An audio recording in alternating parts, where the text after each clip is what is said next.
নমস্কার বন্ধুরা, বাসবিজ ফুডমন্ত্রে আপনাদের স্বাগত জানাই। আজকে ঘরোয়াভাবে দুটি রান্না করেছি, যে রান্না দুটি আপনাদের সঙ্গে শেয়ার করব।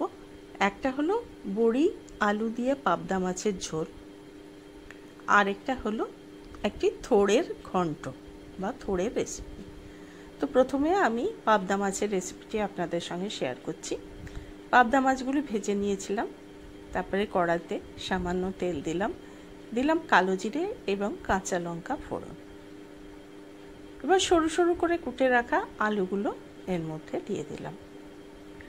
আলুগুলো একটু নাড়াচাড়া করে ভাজতে লাগলাম।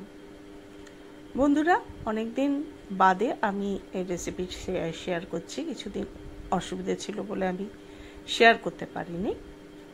তো যাই হোক, আশা করি আপনাদের এই পাবদা মাছের রেসিপিটি ভালো লাগবে। তো একটা মশলা তৈরি করলাম। একটা প্লেটে নিলাম একটু হলুদ গুঁড়ো, একটু কাশ্মীরি লঙ্কার গুঁড়ো, একটু জিরে গুঁড়ো, একটু ধনে গুঁড়ো। এই মশলাটা একটু জল দিয়ে আমি গুলে একটা পেস্ট তৈরি করে রাখলাম। এর মধ্যে কড়াতে একটু দিয়ে দিলাম নুন আলুর ওপর, যাতে আলুগুলো একটু নরম হয়ে যায়। এগুলো সময় নিয়ে বেশ লাল লাল করে আমি ভাজতে লাগলাম। এরপর ওই যে মশলার জলটা যে তৈরি করে রেখেছিলাম, ওইটা দিয়ে নাড়াচাড়া করে একটা লিড দিয়ে চাপা দিয়ে দিলাম। 2-3 মিনিট পর খুলে দেখলাম মশলাটা বেশ গাঢ় হয়ে এসছে। এতে আমি কিন্তু আদা বাটা দিইনি, আপনারা আদা বাটা দিতে পারেন। সুন্দরভাবে মশলাটা আমি কষিয়ে নিলাম আলুর সঙ্গে, এবং মাঝে মাঝে দেখছিলাম আলুটা কতটা সেদ্ধ হলো। তো যাই হোক বন্ধুরা, এরপরে একটু দিলাম জল দিয়ে দেওয়ার পর আস্তে আস্তে এটাকে ফুটতে দিলাম। অন্যদিকে প্রেসারে একটু থোড় সেদ্ধ করে রেখেছিলাম, সেই থোড়টা আমি একটু হাতা দিয়ে নেড়ে একটু ঘেঁটে নিলাম, যাতে আরও ভেঙে যায় আর সেদ্ধ হয়েছে নাকি সেটাও বোঝা যায়।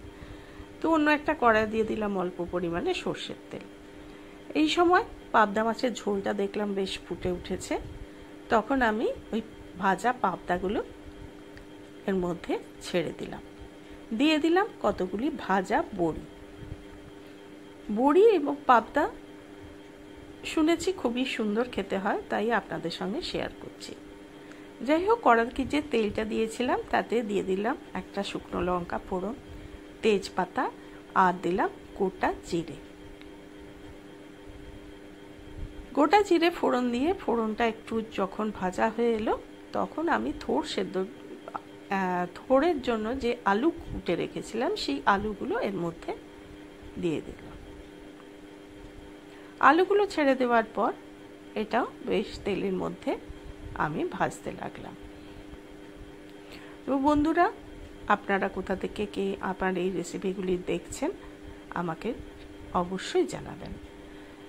এই সময় একটা প্লেটে আমি নিয়ে দিলাম হলুদ গুঁড়ো, একটু ধনে গুঁড়ো, একটু জিরে গুঁড়ো, আর একটু কাশ্মীরি লঙ্কার গুঁড়ো, রেগুলার যে মশলা সেইগুলি দিয়ে একটু ওটাকে একটা পেস্ট করে রাখলাম একটু জল দিয়ে।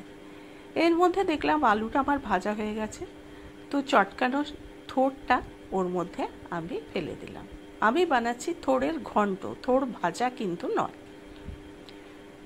থোড়ের ঘন্ট বানাতে হলে এই প্রসেসেই বানাতে হয়। তো থোড়টা দিয়ে আর একটু নাড়াচাড়া করলাম, দিলাম অল্প পরিমাণে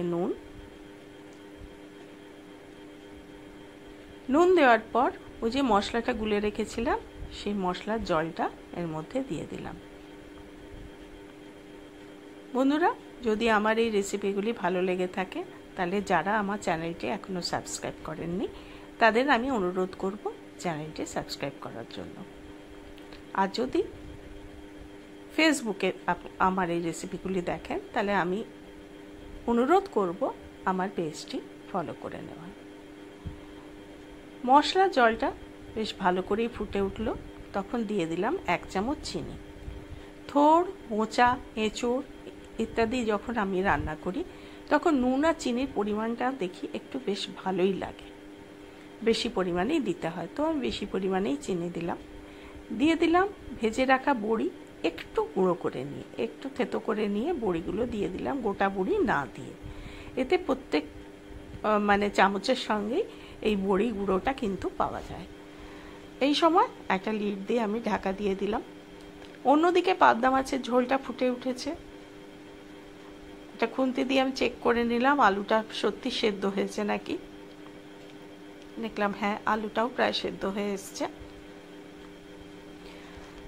নুন মিষ্টি সব কিছুই কিন্তু ঠিকই আছে, অবশ্য মিষ্টি আমি দিইনি। এটা নুন মশলা দেখলাম সবই ঠিক আছে। তখন এর মধ্যে দিয়ে দিলাম অল্প পরিমাণে ধনে পাতা। ধনে পাতাটা দিলে এর স্বাদটা খুবই সুন্দর হয়। আর এই সময় যেহেতু ধনে পাতা পাওয়াও যায় ভালো, সেই জন্য একটু ধনে পাতা ওর উপর আমি ছড়িয়ে দিলাম গার্নিশিংয়ের জন্য। দেখুন বন্ধুরা কেমন লাগছে ঝোলটা, কত সুন্দর ঝোলটার কালারও হয়েছে, আলুগুলোও সেদ্ধ হয়ে গেছে। এইবার আমি একটা পাত্রে সেই ঝোলটাকে ঢেলে নিলাম। দেখুন আমার শেষ পর্যন্ত এই রকম ঝোলটা দাঁড়িয়েছে। এদিকে থোড়টাও ঢাকনা খুলে দেখলাম বেশ ভাজা ভাজা হয়ে এসছে, সুন্দর বেশ নরম হয়ে এসছে। এইভাবে কিছুক্ষণ আমাকে নাড়তে হবে। যতটুকু জল আছে ততটুকু আমাকে শুকিয়ে ফেলতে হবে। তাই জন্য লিডটা চাপা দিয়ে দিলাম। লিডটা আমি খুলে দিলাম, আর লিড চাপা দেব না। এর মধ্যে দিয়ে দিলাম একটু পরিমাণে শাহি গরম মশলা। থোড়, মোচা, এঁচড় এসবে একটু গরম মশলা দিতেই হয়, তো আমি শাহি গরম মশলাটাই ব্যবহার করি। শাহি গরম মশলাটা ব্যবহার করলে এর স্বাদ কিন্তু অতুলনীয় হয়। আর একটু নাড়াচাড়া করলাম থোড়টা, আর একটু ভাজা ভাজা শুকনো শুকনো করার জন্য। কিন্তু সর্বশেষ উপকরণটা বাকি আছে এখনো, সেটা হলো ঘি। আস্তে আস্তে আমি 2 চামচ ঘি এর মধ্যে দিয়ে দিলাম। ঘিটা দিয়ে আর বেশিক্ষণ নাড়াচাড়া করব না, অল্প একটু নেড়ে আমি একটা লিড দিয়ে এটা চাপা দিয়ে স্ট্যান্ডিং টাইমে রেখে দিলাম।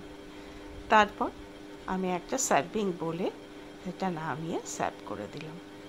বন্ধুরা আমার এই রান্না কেমন লাগলো আপনারা অবশ্যই কমেন্ট করে জানাবেন।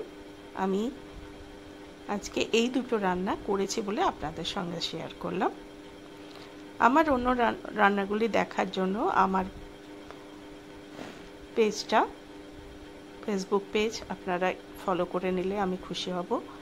আর যদি ইউটিউব থেকে দেখেন তবে ইউটিউব থেকে চ্যানেলটি সাবস্ক্রাইব করে নিলে আমি অত্যন্ত খুশি হব, এবং আমি অনেক উৎসাহ পাবো আপনাদের সঙ্গে নতুন নতুন রেসিপি শেয়ার করতে। যাই হোক, সম্পূর্ণ রেসিপি দুটি দেখার জন্য আপনাদের অসংখ্য ধন্যবাদ।